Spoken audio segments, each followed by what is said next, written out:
Hi అండి అందరికీ. ముందుగా అందరికీ వరలక్ష్మి వ్రత శుభాకాంక్షలు.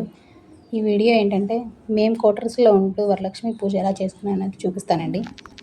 ముందు రోజే పూజకు కావాల్సిన సామాగ్రి అంతా తెచ్చుకొని రెడీ చేసి పెట్టుకున్నానండి. ఎర్లీ మార్నింగ్ 5కి లేచి అయితే అంతా స్టార్ట్ చేసుకున్నాను. కొన్ని రెడీ చేసుకుని ప్రసాదాలన్నీ రెడీ చేసి పెట్టుకున్నాను. ముందుగా అష్టాల పద్మం ముగ్గేసి ఒక పీఠం పెట్టుకొని అమ్మవారి పటం పెట్టి తులసి దళాలు అండ్ నాకు ఇక్కడ దొరికిన పూలతో అయితే అమ్మవారిని రెడీ చేసుకున్నానండి. అలాగా మాకైతే వచ్చేసి కలశం ఆనవాయితీ లేదు. మా అమ్మ వాళ్ళ ఇంట్లో కానీ మా అత్త వాళ్ళ ఇంట్లో కానీ ఇంతవరకు ఎప్పుడు కలశం పెట్టి పూజ చేయలేదు. అందుకని నేను కూడా పెట్టుకోలేదు. వరాలు ఇచ్చే కల్పవల్లి వరలక్ష్మి శ్రావణ మాసంలో పౌర్ణమికి ముందుకు వచ్చే శుక్రవారం ఆడవాళ్ళందరూ ఈ వరలక్ష్మి వ్రతాన్ని చేస్తారు. మహిళలందరూ దీర్ఘకాలం సుమంగళిగా ఉండేందుకు ఈ వ్రతాన్ని అయితే ప్రతి ఒక్కరైతే చేస్తారు. అంతేకాదు సిరుల తల్లి లక్ష్మీదేవిని పూజించడం వల్ల అష్టైశ్వర్యాలు లభిస్తాయని ప్రతి ఒక్కరు నమ్ముతారండి. వరాలిచ్చే తల్లి వరలక్ష్మీదేవి వ్రతాన్ని ఆచరించడానికి ఏ నిష్టలు నియమాలు అయితే అవసరం లేదు. మనసారా భక్తితో మనం ఆ తల్లిని పూజిస్తే చాలు, మనం ఏది కోరుకున్నా అయితే జరుగుతుంది. వరలక్ష్మి వ్రతం అనేది ఎంతో మంగళకరమైంది. ఈ వ్రతాన్ని చేయడం వల్ల లక్ష్మీదేవి కృపా కటాక్షాలు కలిగి అష్టైశ్వర్యాలు లభిస్తాయని మన పురాణాలు చెప్తున్నాయి. లక్ష్మీదేవి సంపదలిచ్చే తల్లి. సంపద అంటే కేవలం ధనం మాత్రమే కాదు, ధాన్య సంపద, పశు సంపద, గుణ సంపద, జ్ఞాన సంపద ఇలాంటివి ఎన్నో సంపదలను ఆ వరలక్ష్మి తల్లి మనకు అందిస్తుంది. ఈ శ్రావణ మాసం విశిష్టత ఏంటి అంటే వరలక్ష్మి వ్రతానికి ఆదిదేవత అయిన లక్ష్మీదేవి ఒకనాటి రాత్రి సమయంలో చారుమతికి కలలో సాక్షాత్కరించింది.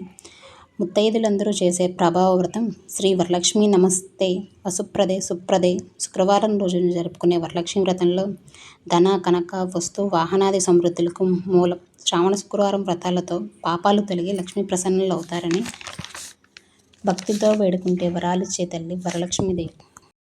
ఒక్కొక్కరు ఒక్కో రకంగా వారి పద్ధతులు అనుసరించి పూజ అయితే చేస్తారండి. ఇలానే చేయాలని లేదండి. ఎవరికి తోచిన విధంగా ఎవరు పెట్టుకునే వాళ్ళ శక్తి కొలదైతే అమ్మవారిని పూజిస్తే చాలు. మనం ఎలా పూజించినా సరే ఆ అమ్మకి నిండు భక్తితో మనసారా పూజ చేస్తే చాలు.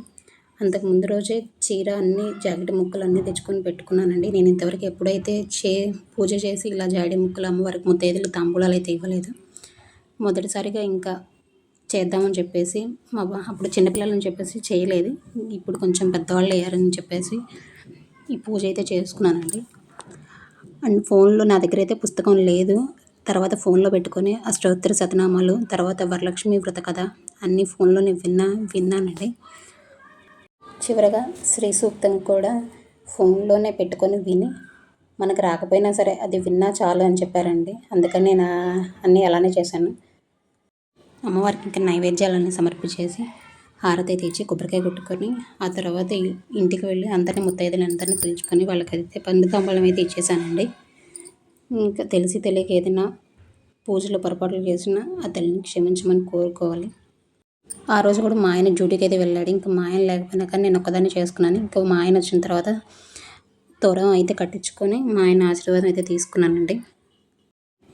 ఇంట్లో ఇంకా పిల్లలు ఉంటే తెలిసింది కదా అండి. మా వాడు అప్పటికే గోల చేస్తున్నాడు, రా అని నిద్ర వచ్చేసింది వాడికి అక్కడే. ఇంకా తొందరగా పూజ అయితే పూర్తి చేసుకొని వెళ్ళి వాడిని అయితే పడుకోబెట్టేసానండి. ఈ సంవత్సరమే కొత్తగా వరలక్ష్మి వ్రతం పూజ అయితే చేసుకున్నాను కాబట్టి చాలా డౌట్లు అయితే ఉండి అలానే చేసుకుంటూ వెళ్ళిపోయాను. మీకు ఎవరికైనా వీడియో నచ్చినైతే ప్లీజ్ లైక్ చేయండి. కొత్తగా ఎవరైనా ఛానల్ చూస్తే సబ్స్క్రైబ్ చేసుకోండి. Thanks for watching.